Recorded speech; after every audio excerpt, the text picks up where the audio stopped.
Bonjour, bienvenue au Farenatura, je suis Olivier Potet, le directeur du Farenatura.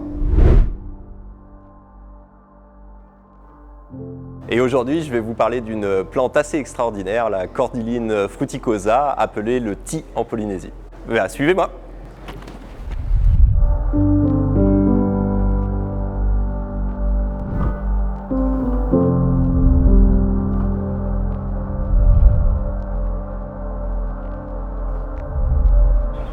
Et nous y voici.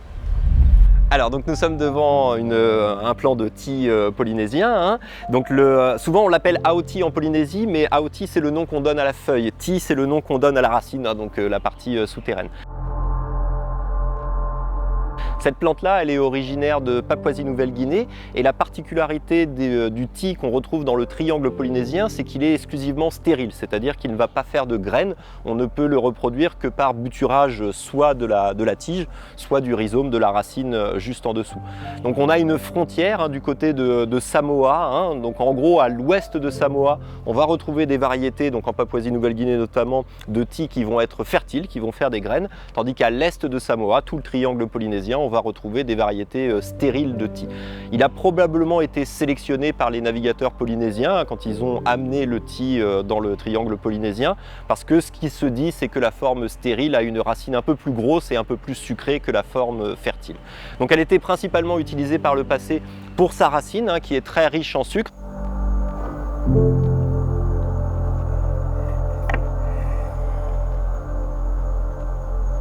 Donc ça, c'est une racine qui a été nettoyée, donc c'est vraiment la partie qui se retrouve dans la terre.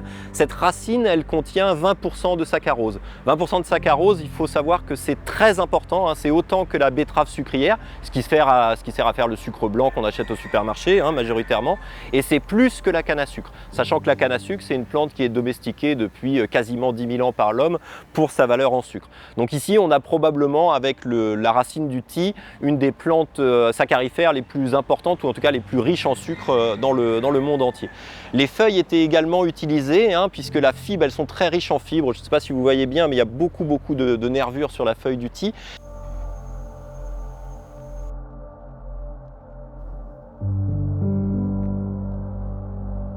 Elle est très résistante, elle était utilisée pour tapisser le fond des fosses de fermentation où on faisait fermenter le hourou et le taro pour la saison sèche, parce que cette feuille finalement elle arrive à résister aux produits acides liés à la fermentation du hourou et du taro. Cette plante elle était très importante puisque, étant donné qu'elle est très riche en sucre, elle était utilisée par les Polynésiens pendant la période de disette, donc en gros de la période de juin jusqu'à octobre, et c'était une plante de famine entre guillemets, donc elle avait une importance très grande dans la culture polynésienne, et il y avait une cérémonie pour lever le tabou sur la consommation de la racine du thym qui est encore pratiquée de nos jours à Paea par Raymond Graff, qui est le umiti, donc la marche sur le feu, qui permettait de lever ce tabou sur la consommation de la racine du thym, et qui permettait du coup de tenir la période de disette.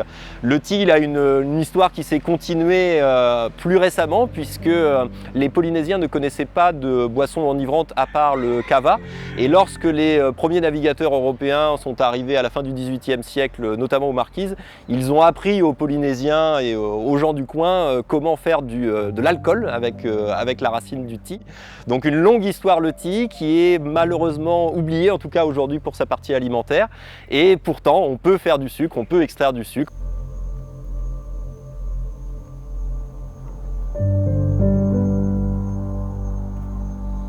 Donc ça, ce sucre-là, il a été extrait de la racine que vous voyez ici. Il a été extrait avec la méthode qui avait été recensée par le pharmacien Paul Pétard il y a à peu près 70 ans. Et c'est une méthode qui était utilisée à Rapa. Donc on coupait des petits bouts de racines, on les faisait bouillir très longtemps dans l'eau, et après on pressait ces racines et on extrayait le jus qui en sortait. C'est une racine qui est très fibreuse, beaucoup plus que le taro ou même que l'igname. Et donc ce sucre-là, on peut l'utiliser pour les gâteaux. C'était un plaisir de vous accueillir au Farenatura pour vous faire découvrir cette plante extraordinaire qu'est le thym, et je vous invite à revenir au Farenatura en réel cette fois-ci pour découvrir les autres merveilles de la nature polynésienne. Merci et à bientôt!